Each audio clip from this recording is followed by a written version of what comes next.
All right, today we're jumping into the life of one of history's most incredible adventurers. I mean, this is a guy whose travels are so epic they almost defy belief. His name was Ibn Battuta.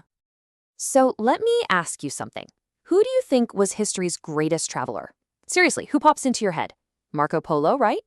Maybe someone more modern, like an astronaut? Well, what if I told you the real answer is probably someone you've never even heard of?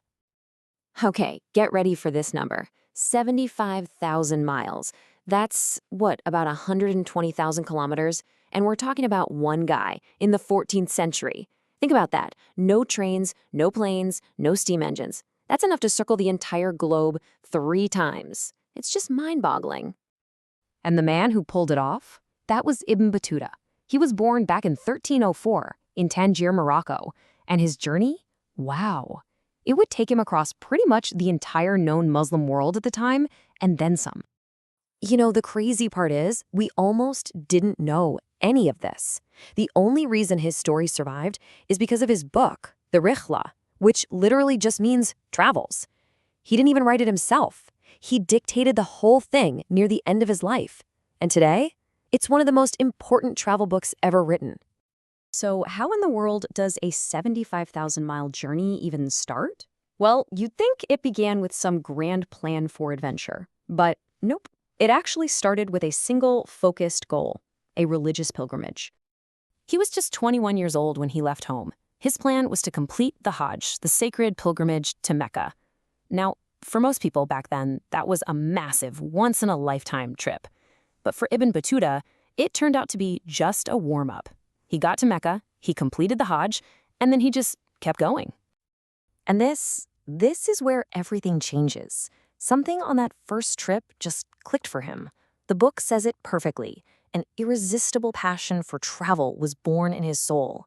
The religious part of his journey was over, but a totally new, personal quest was just getting started.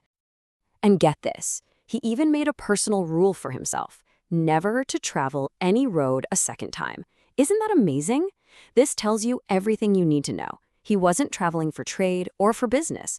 This was about pure, unadulterated discovery. He just wanted to see everything.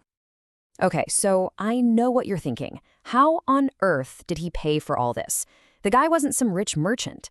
Well, he used the one thing he had that was more valuable than gold, his brain. He traveled as a scholar, and that, my friends, was his golden ticket. He basically perfected this little system, a kind of 5-step plan. Step 1, arrive in a new place. Step 2, introduce himself as a highly educated Islamic judge, a qadi. Step 3, blow the local sultan away with his smarts. Step 4, get showered with gifts, lodging, and cash. Step 5, move on to the next city. He wasn't just surviving on the road, he was traveling first class.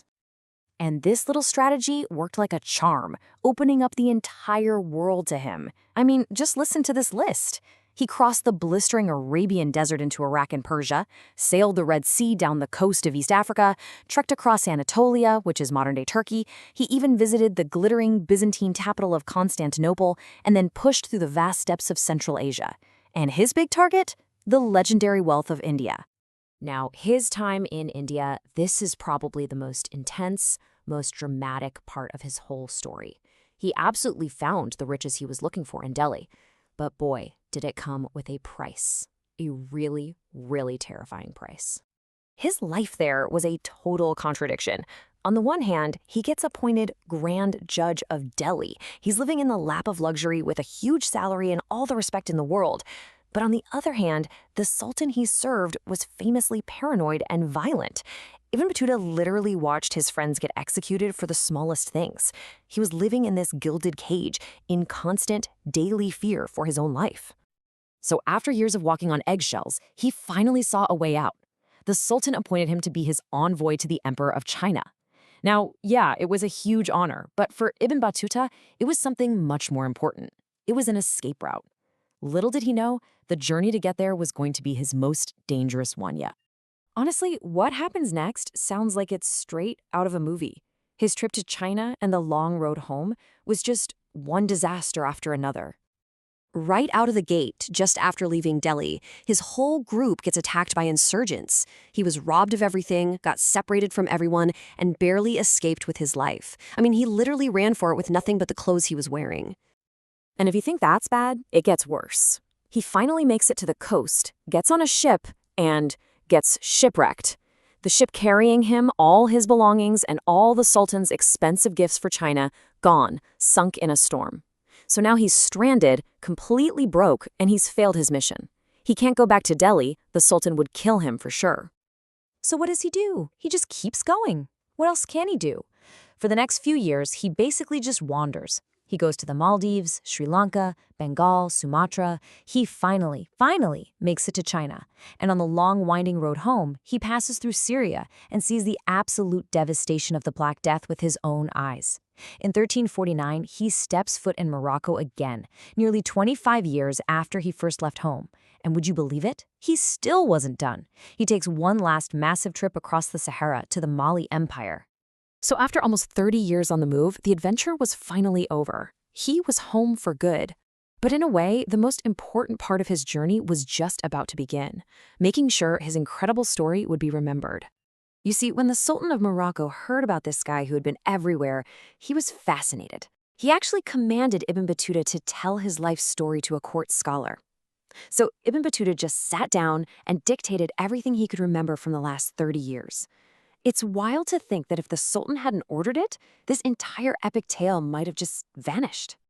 And the book they created, the Rihla, is why we're still talking about him today.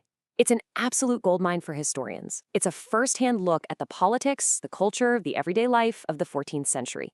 He names over 2,000 people he met, from kings to commoners. For some parts of the world, his book is one of the only historical records we have from that time.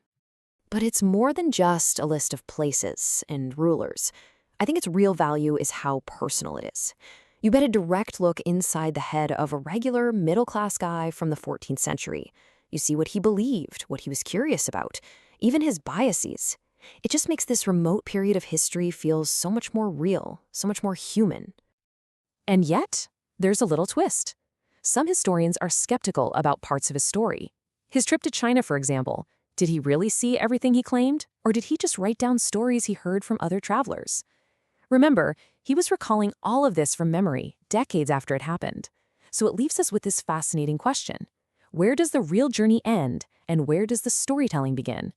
And that little bit of mystery, that's what makes Ibn Battuta not just one of history's greatest travelers, but also one of its most fascinating puzzles.